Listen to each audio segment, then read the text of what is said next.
Hello and welcome to today's session. आज के session में हम डिस्कस करेंगे जींद जिले के बारे में। इससे पहले हम पंचकूला के बारे में डिस्कस कर चुके हैं। हम कुरुक्षेत्र, नोट करनाल, कुरुक्षेत्र, कैथल, अंबाला, यमुनानगर, ये डिस्ट्रिक्ट हम ऑलरेडी डिस्कस कर चुके हैं अपने पहले वाले सेशन में।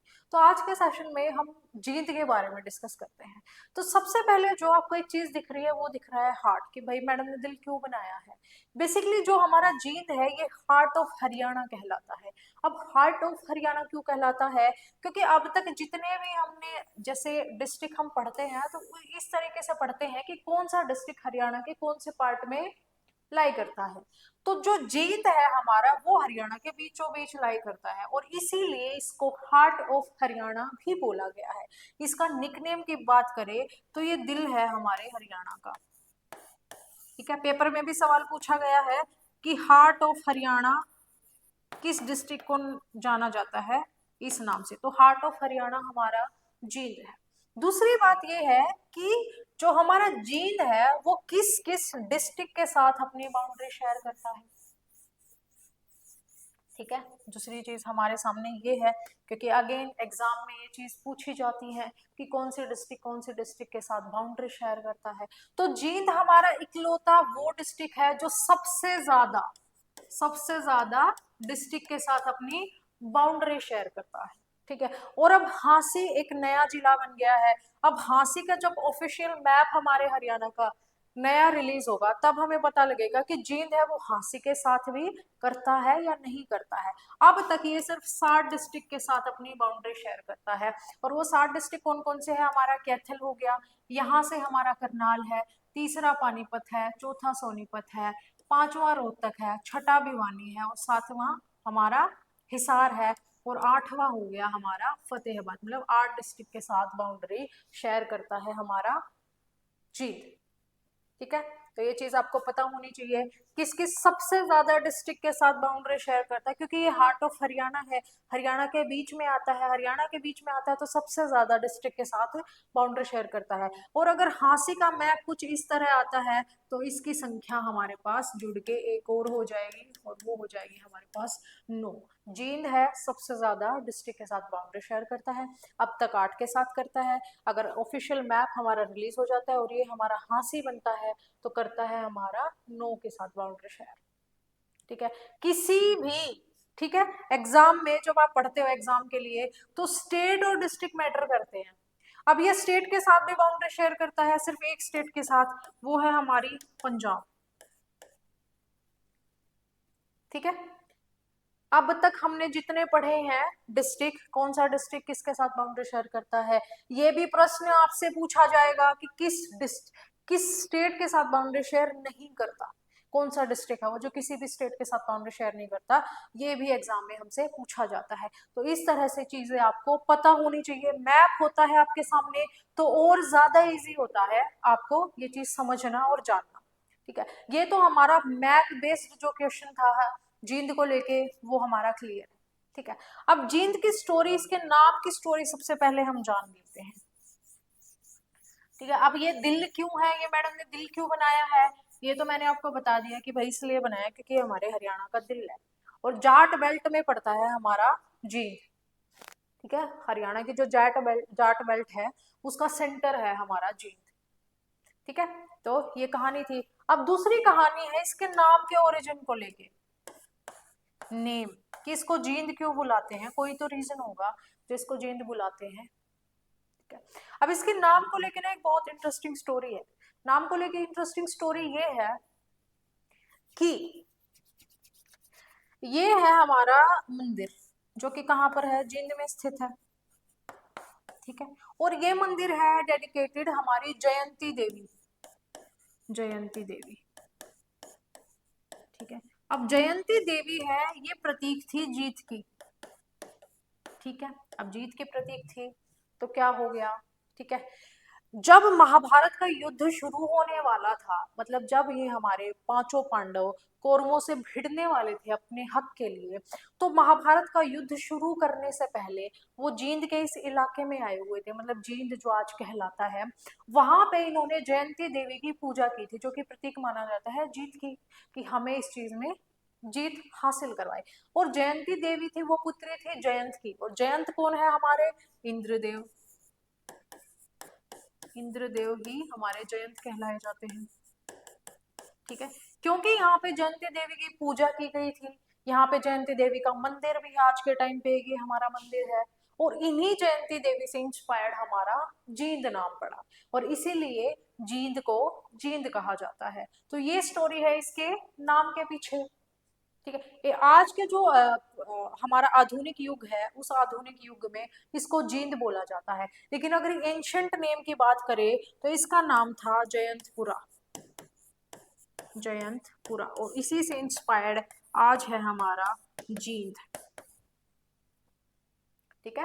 क्योंकि हमारे जो 5 पांडव है इन्होंने जयंती देवी की पूजा करी थी, और जयंती देवी की पूजा करी थी इन्होंने अपनी जीत की कामना के लिए, और जीत की कामना यहाँ पे करी गई थी, तो महाभारत का युद्ध भी इन्होंने जीता है। और जो कुरुक्षेत्र के आसपास का एरिया है, जो मैंने कल भी आपको बताया था, वो सारा महाभारत से इन्फ्लुएंस है, राइट। उसका जो इन्फ्लुएंस है महाभारत का, वो आसपास के हर डिस्ट्रिक्ट पे आता है जो कुरुक्षेत्र से जुड़ी है, चाहे वो करनाल हो, है ना, चाहे वो जींद हो, चाहे वो आपकी कैथल हो, चाहे वो आपका अंबाला हो, है ना।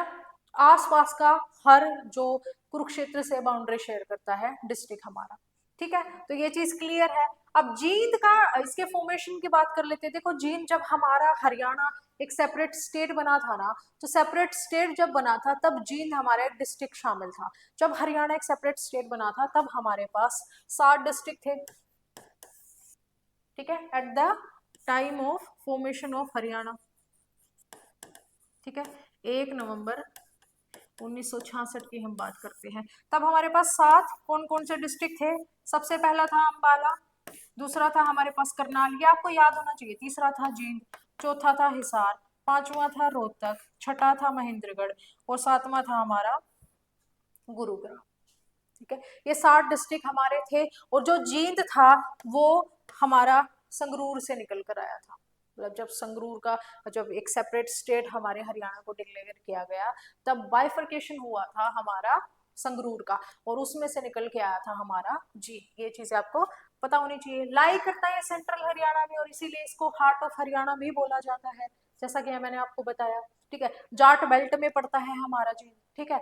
नेम आफ्टर जयंतपुरी, ठीक है, जहां पे पांडवों ने जयंती देवी की पूजा करी थी, और इसे एंशियंट टाइम में जयंतपुरा बुलाया जाता था। याद रखना है चीज आप लोग, ठीक है। उसके बाद हमारी जो रिवर है उनकी बात कर लेते हैं। देखो यहाँ की कोई एक सीजनल रिवर बहती है यहाँ पे, ठीक है, यहाँ कोई परमानेंट पेरेनियल रिवर है नहीं इसकी। तो सेंट्रल प्लेन्स है यहाँ पे, ठीक है, जिनका एलिवेशन 200 से लेकर 250 मीटर है, और एलिवेशन हमारा ऐसा है इसका, ठीक है। नॉर्थ ईस्ट से लेकर साउथ वेस्ट ये एलिवेशन है हमारे जो हरियाणा के प्लेन्स है उनका, ठीक है। सोइल की बात करें तो यहाँ पे एलुवियल सोइल है, और ब्लैक कॉटन सोइल जो हमने कैथल के टाइम पे भी पढ़ी है कि ब्लैक कॉटन सोइल कैथल में भी है, और ब्लैक कॉटन सोइल हमारी जींद में भी है, और ये दोनों ही एक दूसरे के साथ बाउंड्री शेयर करता है। दूसरी बात कह रहा है कि रिवर, यहाँ पे ना एक चोटांग नदी बहती है, जो जिसे हम प्राचीन समय में हमें क्या बोलते थे, सरस्वती नदी भी बोलते थे, और ये सरस्वती प्लस दृशादवती, ठीक है, नदी हमारी यहाँ पर बहती है, और ये सीजनल है कि जब बारिश होगी तब ये बहने लग जाएगी, अदरवाइज ये मरी पड़ी रहती है, ठीक है। तो ये हो गया। फिरोज तुगलक कैनाल यहीं से हमारी बहती है, मतलब जींद से बहती है, और ये इरिगेशन को फैसिलिटेट करती है। अब इरिगेशन की बात करें तो सरहिंद कैनाल यहाँ से बहती है। फिरोज शाह तुगलक ने जो कैनाल बनाई थी यमुनानगर से डायरेक्ट जींद से बहा के हिसार की तरफ निकाली है, वो यही है। ट्यूबवेल से यहाँ का इरिगेशन होता है। क्रॉप्स की बात करें तो मैं आपको बता दूं, यहाँ पे ना चिकपी की खेती की जाती है, और यहाँ पे गेहूं उगाया जाता है। कॉटन, क्योंकि ब्लैक कॉटन सॉइल यहाँ पे है हमारी, है ना, इस वजह से यहाँ पर कॉटन भी उगाया जाता है। दालें यहाँ पर उगाई जाती है, बेसिकली दालें, और दालों में भी मुख्यतः हमारे छोले उगाए जाते हैं यहाँ पे। हिस्ट्री की बात करें तो एंशंट की बात करें तो प्री जो हमारी हड़प्पन चैल्कोलिथिक पोट्री है वो यहाँ पर पाई जाती है, और उन पोट्री के लिए जो हमारी अंता बालू और ये हमारी साइट्स है ना, ये इंपॉर्टेंट हो जाती है इस चीज के लिए। ये हमारी अंता बालू वीर बराबर, ठीक है, ये साइट्स आपको जींद के संदर्भ में याद करनी है। है ना, क्योंकि यहाँ से हमारी जो एंशियंट पोटरीज है हमें वो मिली है, हमारे जो पेंटेड ग्रेवेयर है जो आर्यंस के टाइम से है वो हमें यहाँ से मिले हैं, जो ग्रेवेयर्स हैं। और दूसरी इंपॉर्टेंट चीज है कि देखो जब हमारे हरियाणा में योद्धा पीरियड चल रहा था ना, तो योद्धा पीरियड के जो कॉइन मिंटिंग के लिए जो मटेरियल यूज होता है ना, वो आज तक का सबसे फाइनेस्ट मटेरियल यूज होता है, यूज हुआ है एंशियंट टाइम का मटेरियल की हम बात कर रहे हैं, जो कॉइन मिंटिंग में काम आता है। और उसी योद्धा पीरियड के कॉइन हमें जींद से मिले हैं। जींद में भी कहाँ से? जींद के अंता से का। तो जींद का जो अंता वाला पार्ट है वो इंपॉर्टेंट है, क्योंकि ये हमारी एंशियंट साइट्स हैं जो आपको याद करनी है। ठीक है, अब पेंटेड ग्रेवेयर है आर्यंस के टाइम के, वो यहाँ पे मिले हैं क्योंकि कुरुक्षेत्र का इन्फ्लुएंस है यहाँ पे, राइट। और कह रहे हैं मौर्यन यहाँ पे है। ये सब हम हिस्ट्री वाले सेगमेंट पे इन डिटेल कवर करेंगे, क्योंकि इसके संदर्भ में ना कहानी जुड़ी है, खाली इस एरिया से स्पेसिफिक नहीं है, क्योंकि ये खाली मौर्यंस ने जींद पे रूल नहीं किया है ना, हमारे जो कुषाण है उन्होंने जींद पे रूल नहीं किया, खाली योद्धास है उन्होंने जींद पे रूल नहीं किया। लेकिन हाँ, ये चीज दिखाते हैं जो हमारे ये टूल्स हमें यहाँ से मिलते हैं, कोइंस यहाँ से मिलते हैं, उनका मतलब ये है कि हाँ, जो ये हमारे इस जैसे हमारे मौर्यंस हो गए, इनका इस एरिया पर इन्फ्लुएंस था, या शासन करते थे वो उस पे, या फिर इनका कोई ट्रेड रिलेशन था, है ना। तो इस तरह की चीजें जो इंटरलिंक करती है एक दूसरे के साथ, वो हम हिस्ट्री वाले सेगमेंट में पढ़ेंगे, जब हम अपनी एंशियंट, मिडेवल और मॉडर्न हिस्ट्री हम पढ़ेंगे हरियाणा की, है ना। तो बेसिकली अभी आपको याद करना कि यहाँ पे मौर्यन लोग थे उनका भी इन्फ्लुएंस था, हमारे जो योद्धास थे उनका भी इन्फ्लुएंस था, जो कुशर्स थे उनका भी इन्फ्लुएंस था, प्रतिहारा का भी इन्फ्लुएंस था इस एरिया। ठीक है, अभी के लिए इतनी चीज हमें समझकर चलनी है। उसके बाद मिडेवल पीरियड की बात करें तो जो हमारे ये है ना फुल्कियन, फुल्कियन जो हमारी फूल डायनेस्टी थी ना, है ना, जो यहाँ पे रूल करते थे, बेसिकली यहाँ के राजा माने जाते हैं। ठीक है, उन्होंने ये हमारा फोर्ट बिल्ड करवाया था। ठीक है, सफीदों का फोर्ट है ये। ठीक है, और जो ये सफीदों का फोर्ट बिल्ड करवाया था, तब यहाँ पे आया था तिमूर। ठीक है, 1398 की बात है ये, कि जब तैमूर पंजाब के रास्ते से हरियाणा एंटर किया ना, मतलब ज्यादा उसने कुछ बिगाड़ा नहीं, लेकिन जो हमारा सफीदों का ये फोर्ट था ना, जो फूल डायनेस्टी ने बनवाया था यहाँ पे, उसको ये डिस्ट्रॉय करके चले गए थे। डिस्ट्रॉय भी कैसे किया? कि उसको जला दिया था बस, है ना। लेकिन जो ये हमारे फूल डायनेस्टी है, इसके बाद इस फोर्ट का काम था, क्या काम था? कि हाँ, ये आर्मी के पर्सपेक्टिव से, अपने डिफेंस के पर्सपेक्टिव से इसका इस्तेमाल होता था। ठीक है, जो तैमूर ने जब 1398 में वो आया था हमारे इंडिया पर आक्रमण करने, बेसिकली नॉर्थ पार्ट से, पंजाब से उन्होंने हरियाणा में एंटर किया था, तब जाते जाते सफीदों का जो हमारा किला था जला दिया था इसको। ठीक है, इसके संदर्भ में सिर्फ इतनी आपको बात याद रखनी है, बाकी ये चीजें हम किसने क्या किया। हाँ, फिरोज शाह तुगलक के टाइम पे जो हिसार वाला रीजन है उसमें डेवलपमेंट हुई, और हिसार लगता है हमारा जींद से, तो कुछ एक डेवलपमेंट्स हमारे जींद में भी हुई थी, है ना। जैसे हमारी वो कैनाल बनवाई थी, है ना, फिरोज कैनाल, वो फिरोज शाह तुगलक ने ही बनवाई थी। तो ये चीजें फर्दर इन डिटेल हम डिस्कस करेंगे। I'm sorry. अब एडमिनिस्ट्रेशन को देख लेते हैं। देखो, सब डिवीजन और तहसील हमारे यहाँ 4 है, जैसे जो कि जींद, नरवाना, सफीदो और जुलाना है। आपने वो 72 गांवों की रागनी सुनी है, जींद और जुलाने की, मतलब इस तरह से आप चीजें याद कर सकते हैं, है ना। तो 4 हमारी तहसील और सब डिवीजन है। वो 4 में कौन सी हमारी? जींद, नरवाना, सफीदो और जुलाना। ये बहुत इजी है याद करने, इनमें कोई रॉकेट साइंस नहीं है कि ये याद नहीं होंगी।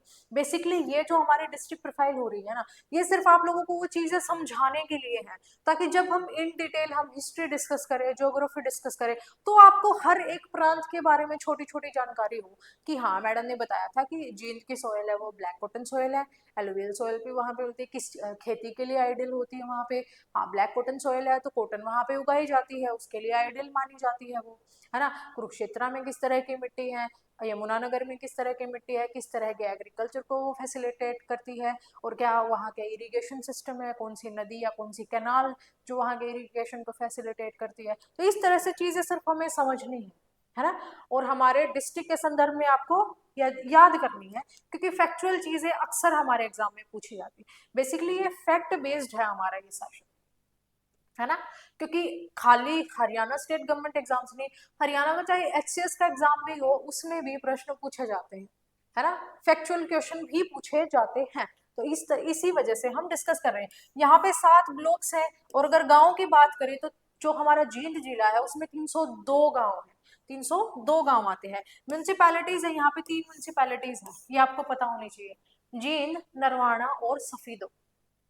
ठीक है, जुलाना नहीं है, जुलाना से कंफ्यूज नहीं करना है, जुलाना नहीं आता है। ठीक है, उसके बाद कॉन्स्टिट्यूएंसीज की बात करें, जो विधानसभा कॉन्स्टिट्यूएंसीज है वो 4 हैं हमारे पास। अगेन वही है, जींद, उचाना कला, नरवाना और जुलाना। सफीदो नहीं है, यहाँ पे सफीदो के साथ आपको कंफ्यूजन नहीं क्रिएट करना है ना। उसके बाद जो लोकसभा कॉन्स्टिट्यूएंसी है, ये सोनीपत और हिसार वाली लोकसभा कॉन्स्टिट्यूएंसीज में आता है हमारा जी। मतलब कुछ पार्ट है जो हमारे जाते हैं रोहतक के साथ, कुछ जाते हैं हमारे सोनीपत के साथ, कुछ जाते हैं हमारे हिसार के साथ, है ना। तो इस चीज में भी अगेन कंफ्यूजन नहीं बनाना है आप लोगों को। डेमोग्राफिक्स की बात करें जो कि हमारे 2011 के सेंसस के अनुसार है, हमारे टोटल पॉपुलेशन की बात करें तो 13,34,152 टोटल पॉपुलेशन है जींद की हमारी।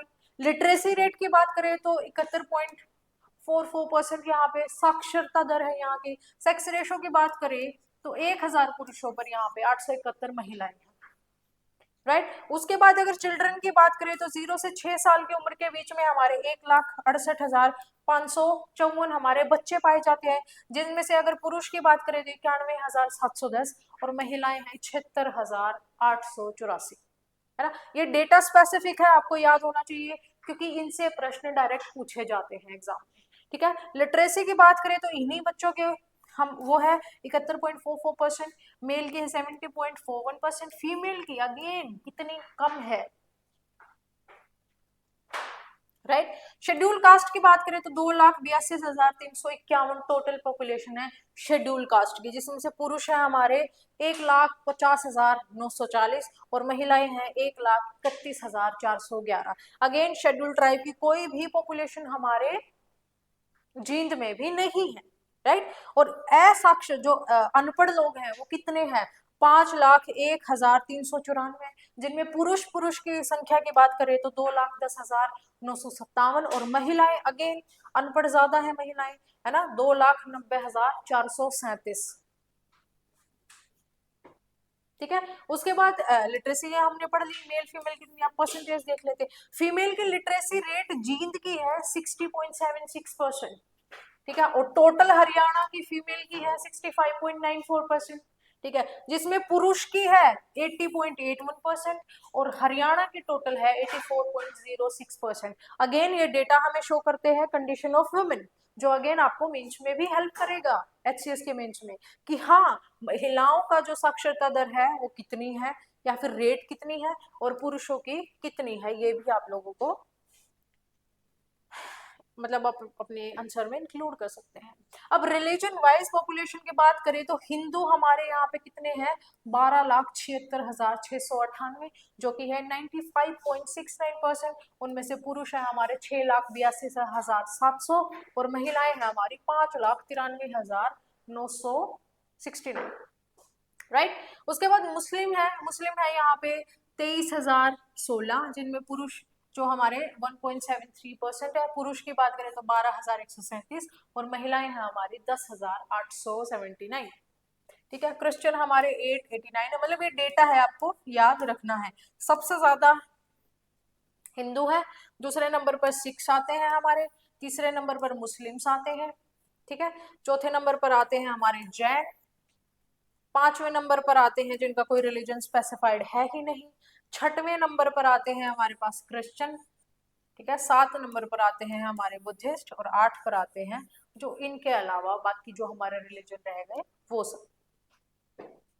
ठीक है, इकोनॉमी की बात कर लेते हैं। यहाँ पे बेसिकली एग्री प्रोस्पेरस हमारा ये जिला है ना, जिसमें बेसिकली ग्रेन्स उगाए जाते हैं, जैसे गेहूं हो गया, चावल हो गया, उसके अलावा कॉटन उगाई जाती है ना, क्योंकि ब्लैक कॉटन सोइल यहाँ पे है तो आइडियल है हमारे कपास की खेती के लिए। चिकपीस यहाँ पे उगाई जाती है, राइट। उसके बाद इंडस्ट्रीज की बात कर लेते हैं, क्योंकि कॉटन उगाई जाती है तो कॉटन गिनिंग तो होगी, राइस मिल्स भी होंगी क्योंकि ग्रेन्स यहाँ पर उगाया जाता है ना। ये बेसिक अंडरस्टैंडिंग आपको लगानी है।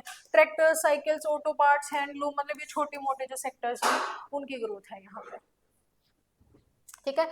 ग्रेन मार्केट यहाँ पे मिलते हैं, है ना, क्योंकि ग्रेन्स यहाँ पर उगाए जाते हैं, तो ग्रेन मार्केट आपको देखने को मिलती है। मिल्क और कैटल फीड प्लांट्स यहाँ पर मिलते हैं, जैसे बरसी उगाई जाती है, सरसम कह देवे हम, है ना, बरसी और सरसों अलग है ना। तो ये चीज आपको समझ के चलनी है। ज्वार है ना, जई भी उगाई जावे है, तो ये हमारे कैटल फीड प्लांट्स है ना। ज्वार हम इंसान भी खाते हैं, ज्वार हमारे पशु भी खाते हैं, लेकिन इसके अलावा हमारी जई हो गई, जई, बरसम, ठीक। उसके अलावा ट्रांसपोर्ट की बात कर लेते हैं। हमारे यहाँ से एक ही नेशनल हाईवे होके जाता है, वो है हमारा 152, ठीक है, जो कि हिसार जींद नरवाना से पास होता है। रेल हमारी दिल्ली फजलका लाइन पड़ती है, जींद नरवाना जाती है जंक्शन। बेसिकली नेशनल हाईवे आपको याद करना है, एग्जाम के पर्सपेक्टिव से इंपॉर्टेंट है। 152 NH। अगेन हमारे हरियाणा से 34 नेशनल हाईवे हैं, वो पास होते हैं। और डिस्ट्रिक्ट वाइज कौन कौन सा हाईवे कहाँ से पास होता है ये आपको पता होना चाहिए, इसलिए मैंने ये चीज मेंशन करी है, ठीक है। टूरिज्म और कल्चर की बात कर लेते हैं, है ना। अब रानी का तालाब, रानी का तालाब, ये एग्जाम में पूछा गया है सवाल कि रानी का तालाब कौन से डिस्ट्रिक्ट में स्थित है। तो जब भी रानी का तालाब पूछा जाए तो ये बताना है आपको कहाँ पर है, जींद डिस्ट्रिक्ट में। और रानी का तालाब है, इसको मिस इंटरप्रेट मत करना, ये रानी का तालाब है और इसी को भूतेश्वर मंदिर भी बोला जाता है, ठीक है, हिंदी में लिख दो, भूतेश्वर मंदिर के नाम से भी इसको जाना जाता है। बेसिकली लॉर्ड शिवा को डेडिकेटेड है हमारा ये टेम्पल। और जींद में ऐसे और भी टेम्पल मिलेंगे जो कि हमारे लॉर्ड शिवा को डेडिकेटेड है, ठीक है। तो भूतेश्वर टेम्पल आपको याद रखना है, ये कोई किसी रानी से स्पेसिफिक नहीं है, बस इस भूतेश्वर टेम्पल को, जो कि पानी से घिरा हुआ है और ये रानी के तालाब के नाम से भी जाना जाता है हमारा, ठीक है। तो इस चीज को कंफ्यूजन नहीं क्रिएट करना है। हमारा रामरई धाम भी यहाँ पे है, रामरई धाम जो एक शिवा टेम्पल तीर्थ भी है, ये हमारा रामरई धाम है। उसके अलावा अर्जुन स्टेडियम है हमारा यहाँ पर, ठीक है। बेसिकली ये खेल कूद के लिए है, ज्यादा कोई वो है नहीं, बट हाँ आपके वो जिले के संदर्भ में ये चीज समझनी है। रामरई धाम आपको याद रखना है, ठीक है, जो कि हमारा ये है रामरई धाम। और आपको हमारा जो भूतेश्वर टेम्पल है, जिसको रानी के तालाब से भी जाना जाता है, ठीक है, और इसको बनाया था रघुवीर सिंह जी ने, ठीक है, जो कि लॉर्ड शिवा की पूजा करते थे और उनको डेडिकेट किया था। ये शासक थे जींद के रघुवीर सिंह, और उन्होंने ही हमारा जो भूतेश्वर टेम्पल है, जो कि रानी के तालाब के नाम से भी जाना जाता है, इन्होंने बिल्ड करवाया था, ठीक है।